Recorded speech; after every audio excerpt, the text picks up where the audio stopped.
Hi friends, చాలా రోజుల తర్వాత మా ఊర్లో వర్షానికి వంకలు పోయినాయంటే అందుకే పొద్దున్నే లేచి చూడ్డానికి వెళ్ళిపోయినాము.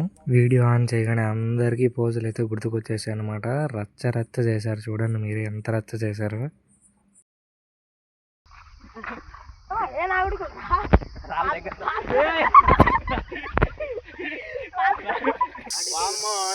మా ఊర్లో వంకలు పోయి 7 ఏళ్ళు అవుతుంది. అది మేము పిల్లగా ఉన్నప్పుడు. ఇప్పుడు మేము పెద్ద గడ్డాలు వస్తాం. చిన్న భాషకి చెప్పు.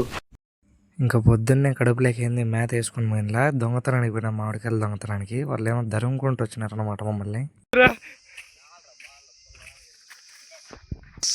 తొక్కైద్దండ్రా వాన్నీళ్ళన్నీ చేను లేకపోతా అంటే గట్లు వేసినారు. ఆ గట్లు కూడా దొక్కేసినారు ఈ నా కొడుకులంతా పోయి. ఇంకా అలా పోయినప్పుడు ఎవరో ఒకరు బకరా చేయాలి కదా. ఇద్దరు ఈడైనాడు ఆ బకరా. ఈయన ఒక ఆట ఆడుకున్నారు చూడండి.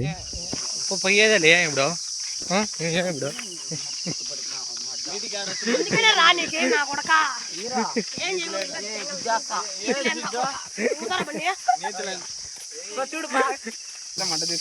ఇంకా ఊరు వస్తుంది అనమాట. మా ఊరు మమ్మల్ని విచిత్రంగా చూస్తారు. ఎందుకంటే మేము దూలపరుసలం. మా ఊర్లో ఎంత దూల పనులు చేసినా, ఎవరు చేసినా అది మా మీదకి వస్తుంది. చెట్లు పొట్లు అని పొద్దున్నే తిరిగేసాం మామ. ఇంకా ఆకలి అయితే ఇంటికి వెళ్ళిపోయినాం. ఇది మొత్తం లాంగ్ వీడియో పెడతా చూసేయండి వెళ్ళి.